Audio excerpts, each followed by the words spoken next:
À la fin de cette vidéo, tu comprendras comment construire un esprit fort et résilient, capable d'imposer le respect et de transmettre le calme en toute situation. Nous allons parcourir les 13 points clés inspirés par la philosophie stoïcienne, conçus pour transformer ta discipline, ton autodiscipline et ta manière d'affronter l'adversité. Savais-tu que, selon des études récentes de l'université de Harvard, les personnes ayant une plus grande résilience mentale non seulement supportent mieux le stress, mais inspirent aussi davantage de confiance et de respect dans leur entourage? Il ne s'agit pas de génétique ni de chance, c'est une question d'habitude et de perspective. Aujourd'hui, tu vas découvrir comment forger cette force intérieure qui distingue ceux qui restent solides lorsque tout vacille autour d'eux. Chaque point est pensé pour que tu passes du simple désir d'être fort à l'incarnation réelle de cette présence inébranlable qui ne se laisse pas emporter par le chaos, la critique ou les émotions passagères. La dernière clé va te surprendre, car c'est celle que le moins de personnes pratiquent et pourtant, elle peut complètement transformer la façon dont les autres te perçoivent et surtout la façon dont tu te perçois toi-même. Peu importe si, en ce moment, tu as l'impression de manquer de contrôle, d'être facilement affecté par les commentaires ou de perdre ton calme dans des moments critiques. Ces 13 points ne sont pas de la théorie abstraite. Ce sont des pratiques que tu peux appliquer dès aujourd'hui pour commencer à remarquer de vrais changements dans ta vie quotidienne. Chacun de ces principes est soutenu par des siècles de sagesse stoïcienne et par des preuves actuelles en psychologie. Si tu recherches le respect, la sécurité et la maîtrise de soi, c'est le chemin à suivre. Commençons. Point 1. Pratiquer la discipline au quotidien même lorsque personne ne regarde. Veux-tu savoir pourquoi tu es toujours le même qu'il y a un an? Parce que ta discipline dépend du regard des autres. Tu es un champion quand il y a des témoins, mais tu deviens un fantôme dès que la caméra s'éteint. Tu te parles d'objectifs, mais tu abandonnes dès qu'il n'y a plus d'applaudissements. Et le pire, tu crois que personne ne s'en rend compte. Mais la médiocrité se voit, même si tu la caches derrière des discours sur la motivation et l'envie. Les personnes qui imposent le respect ne le font pas par ce qu'elles montrent, mais par ce qu'elles accomplissent lorsque personne ne les observe. Chaque matin où tu cèdes au téléphone, chaque promesse rompue parce qu'il n'y a pas d'urgence, s'ajoute. Ne te mens pas. La discipline n'est pas une posture, c'est un muscle. Et le tien est atrophié par tes justifications. Tu veux de la présence, mais tu ne supportes pas le silence inconfortable d'être ton propre juge. Tu préfères la validation à la solitude de l'effort invisible. Alors continue de te mentir. Dis que tu commenceras demain, qu'aujourd'hui était une mauvaise journée, que personne ne remarque rien. Mais le regard fatigué dans le miroir connaît la vérité. Le respect ne s'exige pas, il s'entraîne. Et il commence quand il n'y a personne pour t'applaudir. Deuxième point. Choisir des réponses rationnelles face à la provocation. La véritable force mentale se mesure dans les moments où quelqu'un essaie de te faire perdre ton centre. La provocation peut prendre de nombreuses formes. Des commentaires sarcastiques, des attaques personnelles, des regards défiants ou de simples gestes de mépris. À cet instant, la réaction automatique est souvent viscérale. Le pouls s'accélère, la mâchoire se contracte, des mots acérés cherchent à jaillir. Mais c'est précisément là que se forge un esprit résilient et digne de respect, dans la capacité à choisir sa réponse au lieu de se laisser emporter par l'impulsion. Répondre de manière rationnelle ne signifie pas réprimer l'émotion ni feindre l'indifférence. Cela signifie reconnaître la première impulsion, l'observer avec froideur, puis décider comment agir. Ce n'est pas facile. Cela exige un entraînement quotidien, une attention constante et un engagement inébranlable envers tes propres principes. Par exemple, imagine qu'au cours d'une réunion de travail, quelqu'un t'interrompt de façon méprisante et remet en question ta compétence devant l'équipe. L'impulsion immédiate pourrait être de répliquer par un commentaire tout aussi blessant, ou simplement de fermer le poing et de garder le silence, sentant la colère te consumer de l'intérieur. Cependant, un esprit fort prend du recul, analyse la situation et cherche la racine de la provocation. Y a-t-il de l'insécurité chez l'autre personne? Est-ce une tentative de gagner du pouvoir à tes dépens? Ou simplement une mauvaise journée qui se répercute sur l'entourage? En comprenant cela, tu peux dissocier ton identité de l'offense. Tu n'es pas l'insulte que tu reçois, tu n'es pas l'opinion fugace de quelqu'un d'autre. Tu es celui qui décide comment répondre. Dans ce même scénario, tu pourrais regarder ton interlocuteur avec sérénité et répondre « Je te remercie pour ton avis, mais je préfère terminer mon point avant d'en débattre. » Il n'y a ni agressivité ni soumission, seulement de la clarté. Cette clarté impose le respect, car tu ne cèdes ni le contrôle de tes émotions ni ta dignité. Le provocateur se retrouve désarmé face à une réponse qui ne nourrit pas le conflit. Cette façon d'agir a un effet domino. Premièrement, elle renforce ta perception de toi-même. Tu te vois comme quelqu'un capable de se maîtriser, et cela élève ton estime de soi. Deuxièmement, elle modifie l'environnement. Les gens constatent qu'avec toi, les jeux de pouvoir et les offenses gratuites ne fonctionnent pas. Troisièmement, elle te permet de conserver ton énergie mentale pour l'essentiel, au lieu de la gaspiller dans des batailles inutiles. L'autocontrôle n'est pas une faiblesse, c'est une discipline. Choisir des réponses rationnelles face à la provocation est une déclaration silencieuse de puissance. Tu n'as pas besoin de crier pour être entendu. Ta tempérance parle plus fort que n'importe quelle réponse impulsive. Ainsi, à chaque interaction, ta présence transmet calme et respect, car tu sais que rien ni personne ne peut t'enlever la maîtrise de toi-même. Point 3. Contrôler le langage corporel. Calme, posture ferme, regard serein. As-tu déjà remarqué comment l'énergie d'une pièce change lorsque quelqu'un entre avec une posture assurée et une expression tranquille? Le corps transmet des messages avant même que tu n'ouvres la bouche. Lorsque tu gardes le dos droit, les épaules détendues et le regard ferme mais serein, ceux qui t'entourent le remarquent. Ce type de présence n'impose pas seulement le respect, il irradie aussi un calme qui se propage. Peut-être as-tu déjà ressenti ce tremblement dans les mains avant de parler en public, ou la tension sur ton visage quand la situation devient difficile. Cela peut arriver à n'importe qui. L'important, c'est de se rappeler que le contrôle du corps commence par la conscience. Demande-toi, qu'est-ce que ma posture dit en ce moment? Est-ce que je projette la confiance que je souhaite transmettre? Imagine que tu arrives à une réunion importante et au lieu de cacher les mains dans les poches ou de baisser la tête, tu choisis de t'asseoir droit, de respirer profondément et de regarder les personnes avec sérénité. Tu n'as pas besoin de forcer un sourire ni de paraître dur. Il suffit d'être présent, tranquille, avec une respiration posée. Ce petit ajustement peut changer complètement la perception que les autres ont de toi, mais aussi celle que tu as de toi-même. Le langage corporel est un outil puissant pour t'ancrer dans le présent. Quand tu te concentres sur le maintien du calme physique, ton esprit a tendance à suivre le même chemin. C'est un cercle vertueux. Le corps soutient l'esprit et l'esprit renforce le corps. Souviens-toi d'un moment où tu as réussi à garder ton calme malgré la pression. Comment t'es-tu senti après? Quel impact cela a-t-il eu sur les autres? Cela vaut la peine de réfléchir. Est-ce que je laisse mes émotions contrôler mon corps ou puis-je prendre quelques secondes pour ajuster ma posture et respirer? La prochaine fois que tu sens que la situation te dépasse, arrête-toi un instant. Respire, redresse le dos, détends les épaules. Regarde droit devant toi avec sérénité. Il ne s'agit pas de donner l'impression d'être parfait, mais de montrer que tu es maître de toi, même si tu doutes à l'intérieur. Ce calme se voit, et avec le temps, il fait partie de toi. Es-tu prêt à essayer la prochaine fois? Point numéro 4.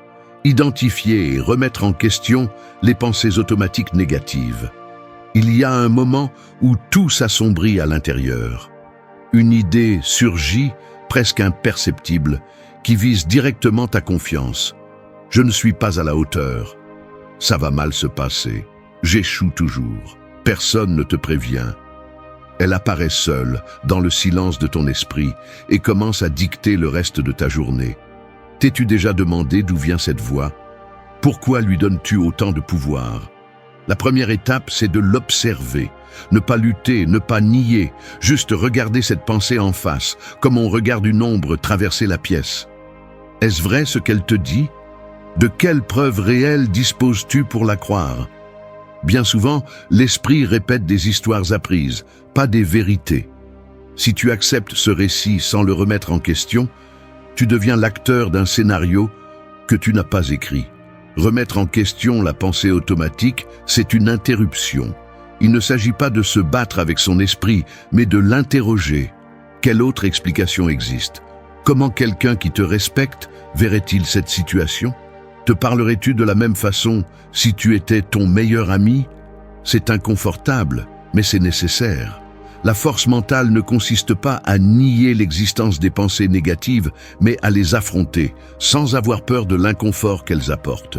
Imagine que chaque fois que cette voix surgit, tu as la possibilité de la mettre en pause, comme si tu baissais le volume d'une radio. Tu peux alors décider. Veux-tu continuer à écouter cette fréquence ou changer de station? Un esprit fort n'est pas celui qui ne doute jamais, mais celui qui sait quand il ne faut pas prêter attention. Ici, la question reste ouverte. Es-tu celui qui pense ou seulement celui qui écoute? Vas-tu accepter chaque pensée comme un ordre ou vas-tu questionner ce que tu mérites vraiment de croire? La réponse n'arrive pas immédiatement. Mais chaque fois que tu remets en question une pensée négative, ta présence devient plus solide et les autres le remarquent, même s'ils ne comprennent pas pourquoi. 5e point. Appliquer l'indifférence face au jugement d'autrui. Face au regard des autres, la réaction la plus courante est d'ajuster son comportement, de chercher l'approbation ou de se replier sur soi-même. Pourtant, l'indifférence au jugement d'autrui est la base d'un esprit qui ne se laisse pas plier. Celui qui demeure inébranlable face à l'opinion extérieure dégage une présence solide, imperméable à la manipulation. La critique, la moquerie ou même l'éloge sont perçus comme des données sans réelle importance. L'émotion ne vacille pas, l'attitude ne change pas. Cela engendre 2 conséquences immédiates. Premièrement, l'énergie mentale est préservée. Il n'y a pas d'épuisement à imaginer des scénarios ni à se défendre contre des attaques imaginaires. Deuxièmement, la perception des autres change. La personne qui ne réagit pas à la pression sociale est perçue comme quelqu'un de difficile à influencer, quelqu'un qui impose naturellement le respect. L'indifférence n'est ni arrogance ni mépris, mais maîtrise de soi. Elle n'implique pas d'ignorer autrui, mais de distinguer ce qui dépend de soi et ce qui n'en dépend pas. L'opinion extérieure appartient aux autres, la réponse à toi seul. Ainsi, on élimine l'anxiété de plaire et le besoin d'appartenance forcée. Dans des environnements tendus, cette attitude désarme ceux qui cherchent à provoquer ou à contrôler. En l'absence de réaction, le jeu de pouvoir s'effondre. Le calme devient le message le plus puissant. Le respect naît de l'autocontrôle visible, non de la quête de validation. Rester indifférent au jugement d'autrui est une pratique quotidienne. Chaque fois qu'une critique survient, l'occasion se présente de renforcer ce muscle.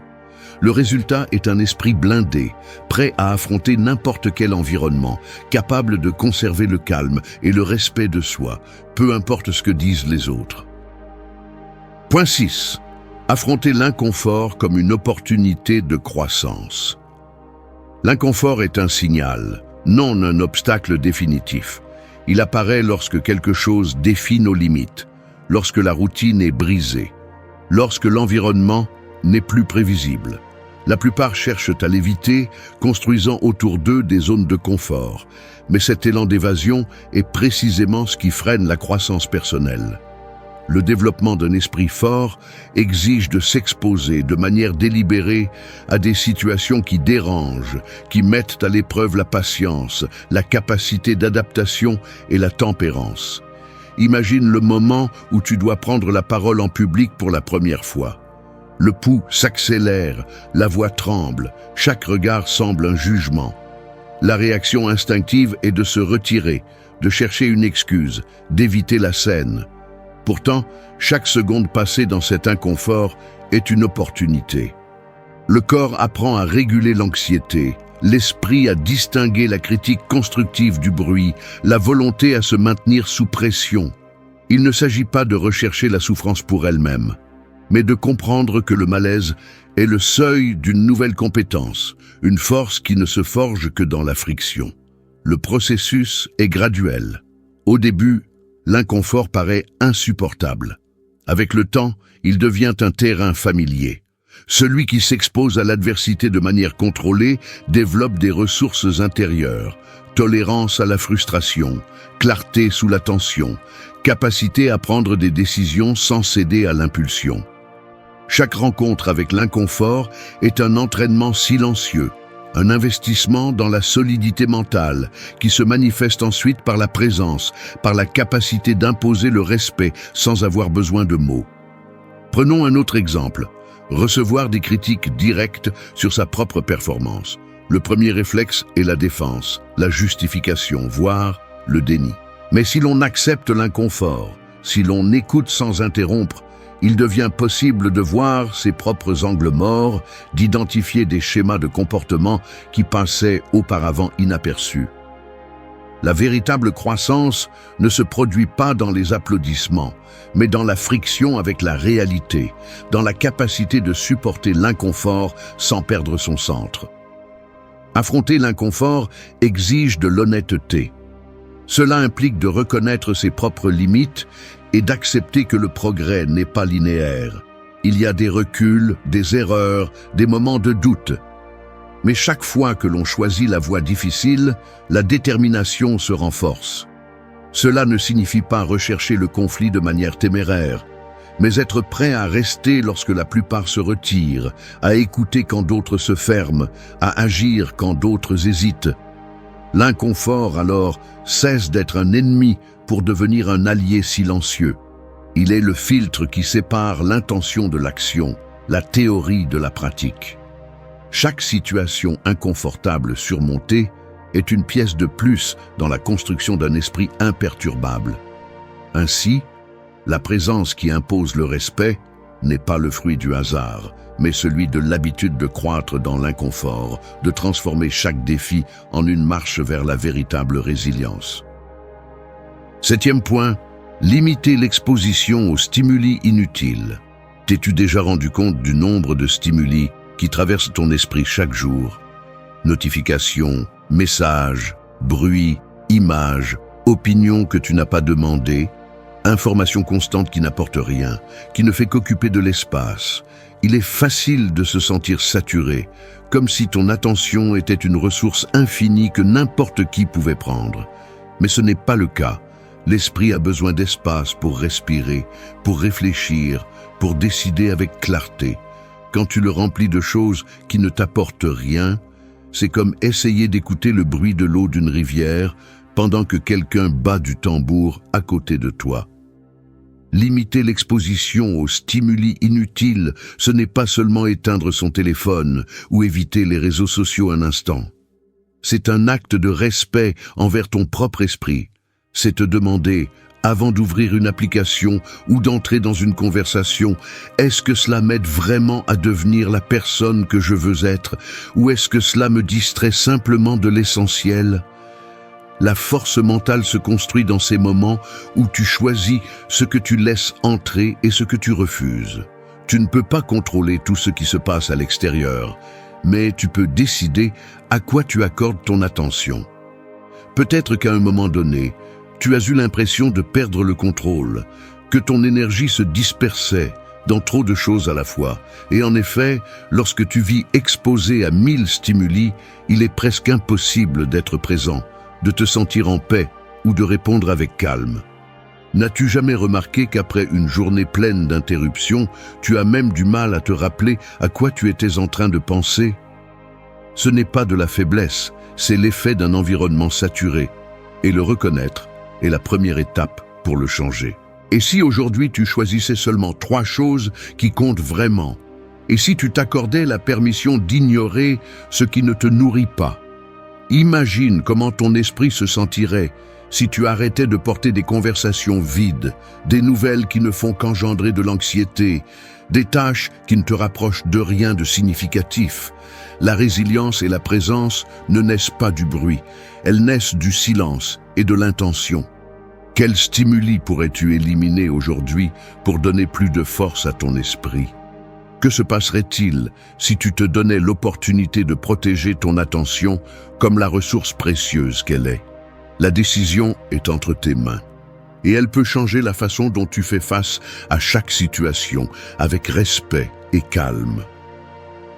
Point numéro 8. Cultiver le silence et éviter les réponses impulsives. Les gens parlent parce qu'ils ont peur du vide.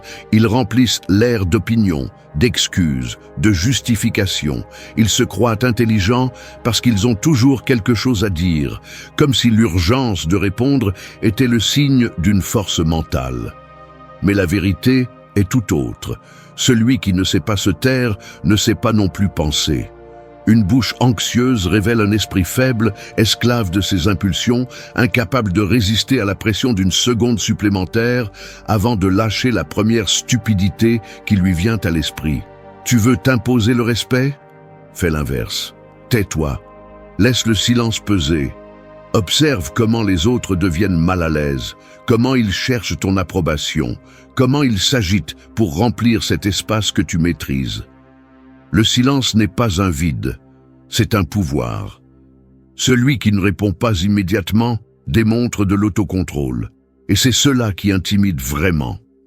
Parce que l'impulsivité ne vaut rien, tout le monde peut la donner. Supporter le silence, mâcher sa réponse, laisser l'émotion retomber avant de parler, cela, c'est pour ceux qui ont la maîtrise de soi. La prochaine fois que tu ressens l'urgence de répondre, tais-toi. Pas par peur, mais par stratégie. Laisse l'autre s'épuiser, qu'il révèle plus qu'il ne le voulait. Celui qui domine le silence contrôle la conversation. Celui qui répond sans réfléchir n'est qu'un pion dans le jeu de quelqu'un d'autre. Décide si tu veux être celui qui fait avancer les pièces ou celui qui ne fait que réagir. Parce que la différence entre le respect et la pitié, bien souvent, c'est de savoir quand fermer sa bouche. Point 9. Reposer l'esprit grâce à la méditation stoïcienne. Dans le bruit constant du monde, l'esprit se fatigue. Nous cherchons de la force, mais nous oublions que le repos est la base sur laquelle se construit la résilience. La méditation, pratiquée dans le silence, est l'art de revenir au présent, de mettre de côté les préoccupations que nous ne contrôlons pas et de regarder en face ce qui est ici, maintenant. Marc Aurèle a écrit « La tranquillité parfaite consiste dans le bon ordre de l'esprit, dans ton propre royaume. Ce royaume t'appartient, mais seulement si tu le réclames. » Beaucoup confondent repos et évasion. Le véritable repos mental n'est pas de fuir, c'est d'observer les pensées sans s'y identifier. S'asseoir dans le calme, ne serait-ce que quelques minutes, est un acte de courage. Il n'est pas facile de regarder le tourbillon d'idées, de préoccupations et de jugements qui traversent l'esprit. Mais en le faisant, on affaiblit leur pouvoir. Dans cet espace bref d'observation consciente se trouve la force qui ne dépend de rien d'extérieur. La pratique quotidienne de cette méditation ne requiert ni encens ni rituel complexe. Il suffit de trouver un endroit, de fermer les yeux et de suivre le flux de la respiration. Laissez chaque inspiration et expiration nettoyer le bruit accumulé. Si une préoccupation surgit, la regarder passer comme un nuage. Si une émotion intense apparaît, la reconnaître et la laisser partir. Il ne s'agit pas de vider l'esprit, mais de mettre de l'ordre dans le désordre, de lui offrir un refuge où il peut retrouver son énergie. Avec le temps, cet exercice transforme la réaction en réponse. Face à la provocation, il n'y a pas d'explosion, mais une pause. Face au chaos, il n'y a pas d'anxiété, mais de la clarté. L'esprit reposé n'est pas paresseux, il est aiguisé.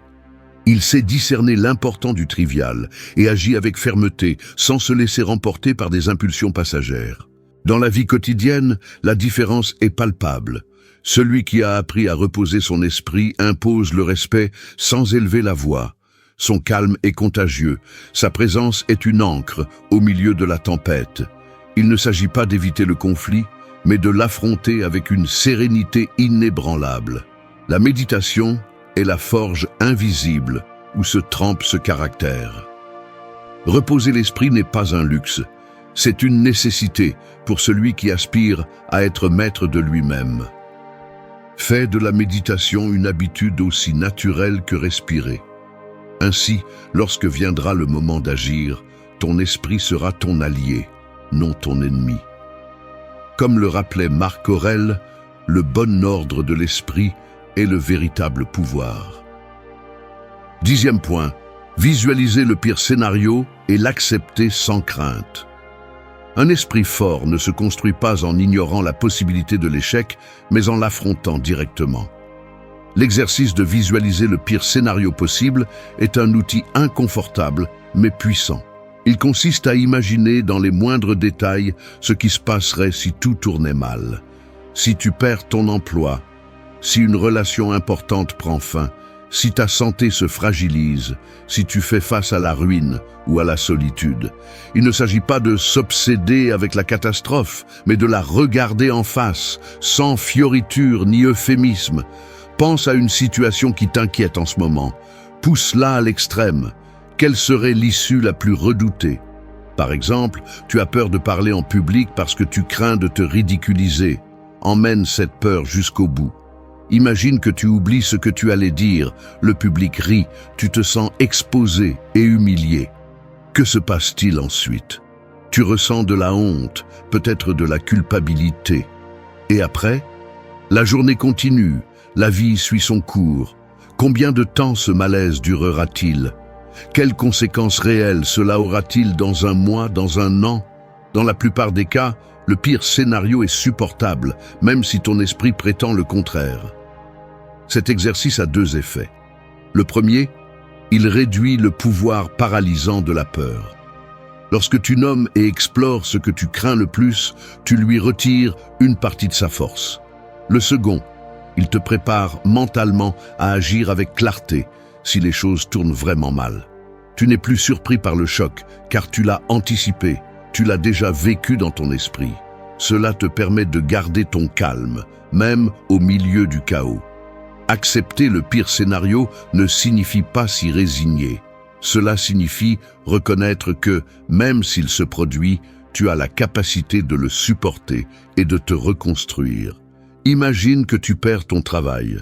La peur initiale peut être accablante, mais si tu explores cette possibilité, tu commences à voir des options. Chercher un autre emploi, réduire tes dépenses, acquérir de nouvelles compétences. Ce qui semblait être un abîme devient un terrain difficile, mais praticable. La peur de l'échec est souvent bien pire que l'échec lui-même. Lorsque tu t'entraînes à visualiser l'adversité et à l'accepter, tu deviens imperturbable. Tu ne réagis plus avec panique face à la menace. Tu ne plies pas et tu ne restes pas paralysé. Ta présence transmet du calme parce que tu ne fuis pas la difficulté. Tu l'as regardée dans les yeux et tu restes debout. Fais de cet exercice une pratique régulière.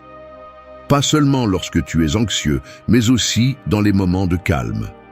Prends une feuille, écris le pire dénouement possible de ce qui t'inquiète. Détaille-le.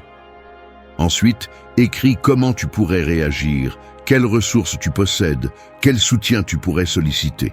Tu verras que la plupart des scénarios redoutés ne sont pas mortels, seulement inconfortables ou exigeants. C'est ainsi qu'on forge un esprit résilient. En affrontant l'inconfort, en anticipant l'adversité et en acceptant que, quoi qu'il arrive, tu as la capacité de résister et de t'adapter. Lorsque tu acceptes le pire scénario, tu cesses d'être l'otage de la peur. Et cette liberté se perçoit, se ressent, s'impose. Point 11. Remplacer la plainte par l'action résolue, cesse de débattre sur ce que doit être un homme de bien. Sois-en un. Marc Aurèle a écrit cela il y a près de 2000 ans, et, pourtant, la tentation de se plaindre reste intacte. La plainte est un refuge confortable, mais c'est aussi une prison invisible. Lorsque tu choisis la plainte, tu te dis à toi-même que le pouvoir est dehors, entre les mains des autres, dans les circonstances, dans le hasard. Tu deviens spectateur de ta propre vie, comme si le monde te devait une explication ou des excuses. Mais la réalité, c'est que rien ne change tant que tu parles. Tout se transforme lorsque tu agis. L'esprit fort ne discute pas avec le destin, il le défie. Il y a une différence radicale entre pointer ce qui ne fonctionne pas et s'engager à le changer. Le premier te maintient dans l'immobilisme, le second t'oblige à grandir. La plainte perpétue l'inconfort, l'action le dissout. Lorsque l'inconfort surgit, tu peux choisir, devenir l'écho de tes frustrations ou l'architecte de solutions. Le muscle de la résilience se renforce à chaque décision d'agir, malgré l'adversité, non par la répétition de ce qui manque ou de ce qui fait mal. Imagine une situation quotidienne. L'ambiance au travail est toxique. Les collègues se plaignent, le chef ne reconnaît pas les efforts. La réaction instinctive est de rejoindre le cœur des lamentations. Mais que se passe-t-il si, au lieu d'ajouter du bruit, tu introduis une action, un petit changement? Améliorer ta performance, proposer une solution, partir à la recherche de nouvelles opportunités. L'environnement peut rester le même, mais toi, tu n'es déjà plus le même. Tu as repris ton pouvoir, tu as cessé d'être l'otage des circonstances. Il ne s'agit pas de nier l'inconfort, ni de prétendre que tout va bien. Il s'agit de prendre la douleur et de la transformer en moteur. Ce n'est pas ce qui t'arrive qui importe, mais la façon dont tu y réagis, écrivait Épictète. La plainte se nourrit d'impuissance, l'action de but. Chaque fois que tu choisis d'agir au lieu de te plaindre, tu cultives une présence qui impose respect et calme. Non pas parce que tu ignores les problèmes, mais parce que tu montres que tu es plus grand qu'eux. L'action résolue est la réponse mature à l'adversité. C'est le geste silencieux qui transforme l'atmosphère, l'attitude qui inspire sans un mot. Tu n'as pas besoin de proclamer ta force, tu la montres à chaque pas que tu fais vers l'avant, même lorsque le chemin est incertain. Ainsi, ta présence devient inébranlable, non par absence de difficultés, mais par la fermeté avec laquelle tu choisis de les affronter. Remplacer la plainte par l'action est le point de bascule. C'est le moment où tu cesses d'attendre et commences à diriger. D'abord ta vie, puis ton entourage. La plainte est facile, l'action est exigeante. Mais l'action construit. L'action te transforme. Point numéro 12. Assumer l'entière responsabilité de son propre destin. Les décisions quotidiennes déterminent la direction. Il n'y a pas d'intervention extérieure qui garantisse le résultat. Chaque action, chaque omission s'accumule. Celui qui observe sa vie comme une suite de causes et d'effets, sans chercher de coupable ni d'excuses, voit clairement l'impact de ses choix. La responsabilité totale n'est pas un idéal abstrait. C'est un exercice constant, tangible, qui se manifeste dans la manière dont on répond aux erreurs et aux opportunités. Quand quelqu'un admet que tout ce qui se produit sur son chemin est lié à ses propres mouvements, la marge de contrôle s'élargit. Il n'y a plus de place pour la plainte ni pour la résignation. L'attention se porte alors sur ce qui peut réellement être modifié. L'attitude, la réaction, la prochaine étape. La distraction de blâmer les autres disparaît, le bruit mental diminue. Le résultat, c'est un esprit sobre, moins vulnérable à la frustration ou au ressentiment. Cela se remarque dans les détails. La façon d'affronter un conflit, la réaction face à l'adversité, la disposition à corriger la trajectoire en silence. Celui qui intègre ce principe accepte que le destin n'est pas une force étrangère, mais une conséquence directe de ses propres décisions. Le sentiment de contrôle est réel, mais la charge l'est aussi. Savoir que chaque pas compte, qu'il n'existe aucun filet de sécurité en dehors de soi-même. Dans ce contexte, la résilience n'est pas une résistance passive, mais une adaptation active. On apprend à lire la réalité sans phare, à identifier des possibilités dans l'étroite marge de ce qui dépend de soi. La présence devient ferme, car on n'attend rien du hasard ni de faveur extérieure. Chaque moment est une occasion de faire preuve de maîtrise de soi et d'avancer, même si l'environnement n'est pas favorable. Assumer l'entière responsabilité est une frontière. Derrière elle, la plainte et la victimisation perdent tout leur sens. Ce qui reste, c'est la liberté d'agir et le poids inévitable des conséquences. 13e point. Garder une intégrité et un contrôle de soi absolu, même sous une pression extrême.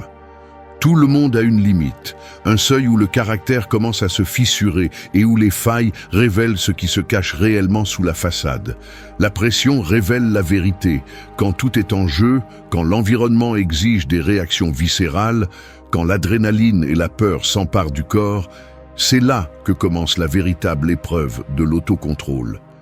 Il n'y a plus de place pour les excuses, pas d'espace pour les justifications. Il ne reste que ce que tu es, mis à nu sous le poids de la situation. Pense aux fois où tu as vu quelqu'un céder, cris, insultes, décisions impulsives, trahisons petites ou grandes, toutes nées dans ces secondes où la pression écrase la volonté. L'autocontrôle n'est pas une posture pour les jours faciles, c'est la discipline brutale de ne rien laisser, pas même la douleur ou la colère, dicter tes actions. L'intégrité n'est pas un joli mot, c'est une exigence. Quand personne ne regarde, quand tout brûle, qui es-tu à cet instant? Celui qui trahit son code pour chercher un soulagement immédiat, ou celui qui encaisse le coup et reste droit, même si cela fait mal? La pression extrême est le filtre ultime. Les masques tombent. La peur, la colère, le désespoir essaient de prendre le contrôle. Le corps réclame de réagir, de crier, de fuir, de céder à l'impulsion la plus primaire. Mais l'esprit fort ordonne « non ». Tu ne céderas pas au chaos.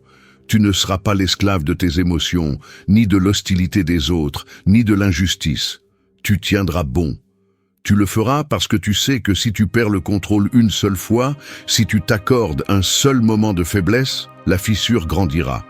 Aujourd'hui, c'est un cri, demain une trahison, après-demain la ruine. L'intégrité absolue implique que tu ne t'accordes aucun raccourci. Quand tout ton être réclame vengeance, ton esprit exige la justice. Quand tout ton entourage exige que tu sacrifies ta parole, tu la maintiens même si tu es seul. Quand la pression t'accule, tu choisis l'action juste même si personne ne le remarque, même si cela fait mal, même si tu perds. Parce que tu comprends que c'est dans ce feu, dans cet instant brutal, que se forge la présence qui impose le respect. Non par la peur, mais parce que ton autocontrôle est inébranlable et les autres le sentent. Ils savent que tu ne plieras pas, qu'il n'y a pas de chantage émotionnel, qu'aucune pression n'est suffisante pour briser ton code. La plupart se brisent avant la fin. La plupart cherchent la solution facile, l'excuse, le soulagement immédiat. Ils ne supportent pas le poids de la cohérence sous pression. Mais si tu veux un esprit fort, si tu veux que ta présence apaise et ordonne même dans le chaos, tu dois accepter le prix, renoncer au confort de perdre le contrôle. Renoncer au plaisir de la colère, au soulagement de la plainte, au réconfort de l'apitoiement. Il n'y aura pas d'applaudissements, il n'y aura pas de compréhension, il n'y aura que toi, observant si tu es capable de maintenir ton intégrité quand tout ce que tu aimes est en jeu. Il y aura des nuits où tu te demanderas si cela en valait la peine. Des jours où la douleur de tenir ta parole pèsera plus que n'importe quelle récompense. Mais c'est seulement ainsi que se construit un esprit qui ne se brise pas, une présence qui impose le respect sans dire un mot. Ton autocontrôle absolu, ton intégrité sous pression seront le seul véritable bouclier contre la médiocrité et le chaos. Il n'y a pas d'autre chemin, où tu restes ferme, où tu deviens l'un de plus qui se brise quand les choses se gâtent. N'attends pas de compréhension, ne cherche pas le soulagement. Garde le contrôle, même si tout hurle de le perdre, car c'est là, et seulement là, que se décide qui tu es vraiment. Tu n'as pas besoin de plus de théorie. Tu as déjà les pratiques. Maintenant, tu sais, agis ou non. L'information est là, le reste t'appartient. Éteins l'écran. La lumière bleue de l'appareil s'éteint sur ton visage. Sur la table reste un verre à moitié vide et l'écho de tes propres pensées. Il n'y a plus aucune étape à suivre, écrite nulle part, ni voix pour répéter l'évidence. Dans la rue, les gens continuent de marcher, chacun portant une routine qui ne t'appartient pas. Le voisin croise ton chemin dans l'ascenseur et acquiesce sans un mot. Vous reconnaissez tous les deux la même fatigue dans les cernes de l'autre.